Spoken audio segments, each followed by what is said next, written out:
Tierra here with Tierrafae Creations. Thanks so much for tuning in for another soap making adventure. We are doing a Tinkerbell soap today. I had made this Peter Pan soap and I thought Tinkerbell was next. I had to make a matching soap. So we will have Peter Pan and Tinkerbell together. So we're going to get started here. I'm going to hand mix this because I'm going to be working in the layers again. And I want to have as much control over this as possible so that the layers don't set up on me before I get them poured on top of each other. So we don't want this to get to a trace. We're just going to get it incorporated, mixed into each other. My lye water that has Tessa silk and sodium lactate into my room temperature oils that has goat milk powder and kaolin clay into it. Then we're going to split this off for our first layer and go from there.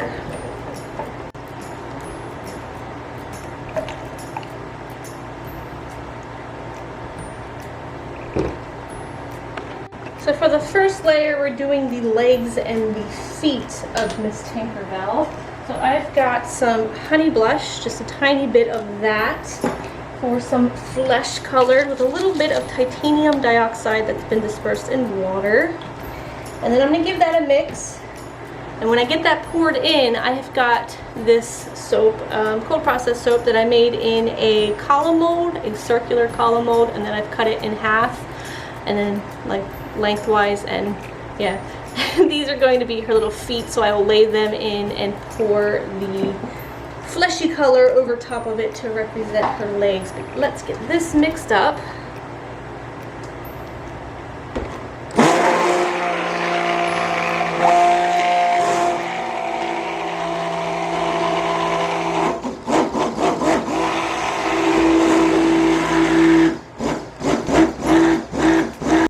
Searching for a fragrance, I came across this one on Nature's Garden and Candle Supply Company. It is called Elderflower and Apple Blossoms. It smells so good. Like, I saw it and I was like, oh, that is the perfect scent for Tinkerbell, and if I could imagine how she would smell, this is it.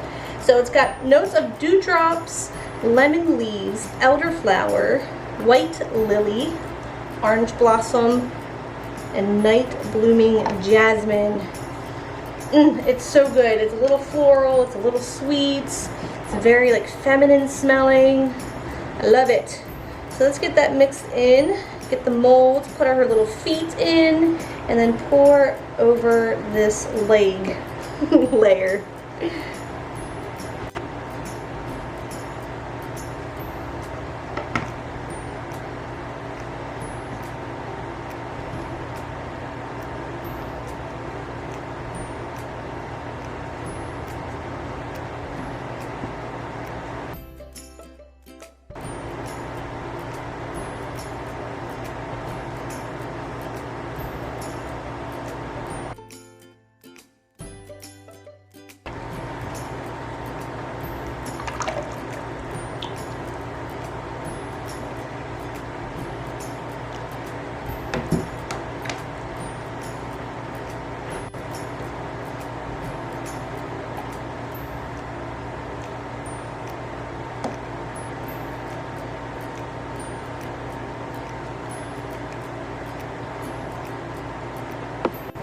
Okay, so this is going to be like the same color of the legs. That's going to represent her feet, or her face, her feet, her face. So we're going to set that to the side till we're ready to use that. But this I want to represent her body slash dress, and I was thinking about just doing a single color because her dress is a single green color. But to make it more interesting, I think I'm going to add 2 shades of green. This is some jaded mica. That's what's left over from my soapbox mica colorant. Company no longer exists, still using it. And then here is a Nurture soap and an enchantment green. And we're going to get these 2 mixed up, add the fragrance, and then I'm going to do like a little in the pot swirl and pour that over the next layer.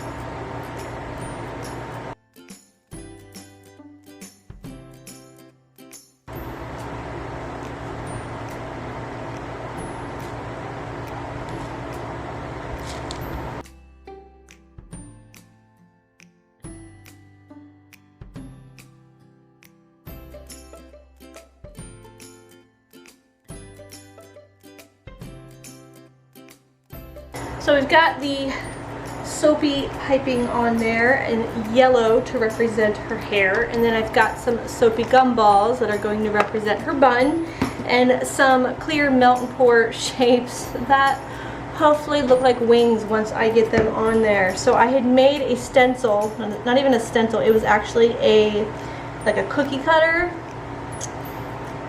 to make these shapes, and I needed to make some more. Like, I didn't have enough once I cut them all out, and I needed to go back and make some more wings, and I poured up some more melt and pour, and I had no idea what I did with that cutter. I cannot find it anywhere, so I had to cut a few of them out by hand and like trace the ones that I had already. Hopefully they look pretty decent once we get them in here, and I will find that cutter one day, and it'll make me mad again. Be mad at myself for losing it. I've looked high and low. Anyway, fun story. We have had chickens since April of so Easter of 2021.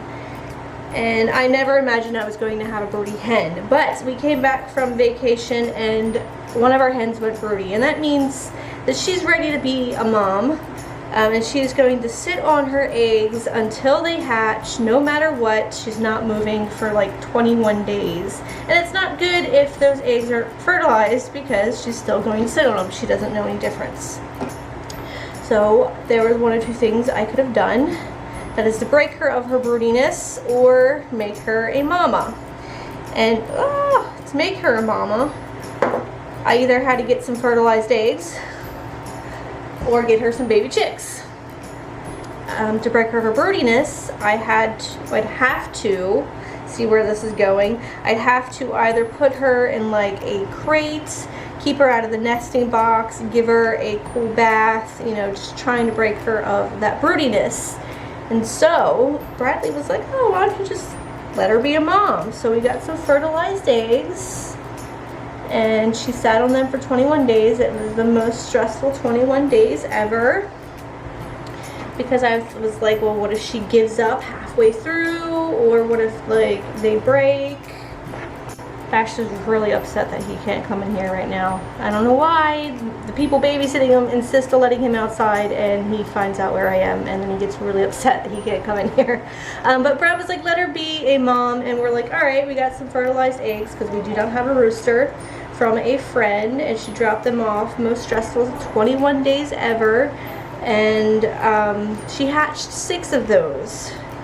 And I was just thinking, next bit of stress and anxiety is going to be whether or not the other hens, I have 5 other hens, the adult ones, are going to accept them, or are they going to peck them to death, because chickens are brutal. They can be bullies. Had to separate them for a little bit, but now mama and babies are out with the other hens, and they're doing good. So it gets even better. We went to Tractor Supply to go get some chicken food for the babies, because they can't eat the same food that the other chickens eat, because it has too much calcium in them. If you care, there's some chicken knowledge for you. But while we were out at Tractor Supply getting chick feed, guess what they had? Baby chickens. I guess 6 wasn't enough, and Brad's like, oh, you should get some more. Well, in order to get some more, Tractor Supply makes you buy 4 at a time. There's a limit of 4. So we now have 10 baby chicks, all different kinds. There's like a Jersey Giant in there. We've got some silver lace Wyandottes, were they golden lace Wyandottes. We've got Americanas. We have, my goodness, there's a couple different kinds out there. Oh, Leghorns. There's one called a Pearl Star Leghorn that I've never heard of. We got a couple of those. So yes, we now have 10 baby chicks and 5 adult hens, and Brad's going to be busy extending the chicken run, so that's fun. Never want to do it again. Was not ready for baby chicks. My plan was to wait until the spring to hand raise them, because I never thought I was going to have a broody hen. Hand raise the breeds that I wanted. I pretty much got the breeds that I wanted, except for black copper marins, which lay really dark brown eggs, but it's fine. I have enough chickens. It's going to be fine. And apparently I'm not the boss. The chickens rule. So So that's okay. I'm happy. Do I ever want to let her hatch eggs again? I do not. Alright, here we go. Down to the part where I've ran out of the wings and I've had to stencil some out. And I'm hoping that they look okay. And I still don't think I have enough. I think I'm like a couple short, so that's fine. Let me go do that. Alright, the last bit of this, of course, we gotta add some glitter. This is called Jaded Diamonds by Eco Glimmer. A little shop on Etsy that I found, and then I'm gonna give it a little spray with rubbing alcohol. Probably stick a whole bunch of glitter on here, you know, all the fairy dust needs to go on here. I'll let it sit for 24 hours, and then we'll come back and we'll cut into it. Too cute.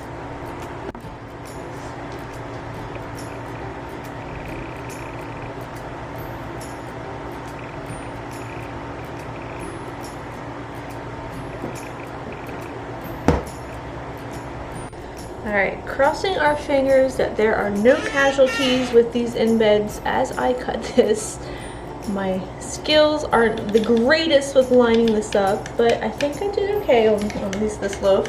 Other thing I forgot to mention is besides the 10 chickens, we are getting a... Oh, we hit the end on that one. The suspense. We are getting a little orange tabby cat by the end of the month. I figured my ginger kid needs a ginger cat, and my sister-in-law has, her mother took in a stray pregnant cat that had 4 kittens, and of course I'm like, well, I guess I'll claim one. Are you guys ready for this? Don't mind my bum finger. I broke one of my nails, and I'm trying not to get it snagged on anything. Anyway, absolutely love how this turned out, and I am going to add one more thing to the front of this. So I have here some little white melt and pour. They're like half, what are these? Half domes, I suppose, and I want them to represent her feet, the little pom-poms on her shoes. So we're going to do that, and I'll just attach those with some melt and pour. I love how the soap turned out. The green swirl is the perfect amount of design in there. Look at that. I love the wings and her hair and the coloring. It's just so cute. It is absolutely adorable. If you guys are interested in purchasing one of these, they will be available on the September 2nd shop update. So mark your calendars. We have one more soap to make for this release, and I'm not looking forward to it. I have some news to share with you guys. And it is going to be a difficult soap as far as the technique goes. So lots to tell you, lots to say, and lots to do in the next video, but I'm really hoping it's going to be like the big finale for the release. So thank you guys so much for watching. If you enjoyed this video, hit that thumbs up, and if you are new, don't forget to subscribe. Stay tuned for another soap making adventure. Any questions or comments, leave them for me in the comment section down below. And until next time, I hope you have a very nice day, and I will smell you later. You hear the beep beeps?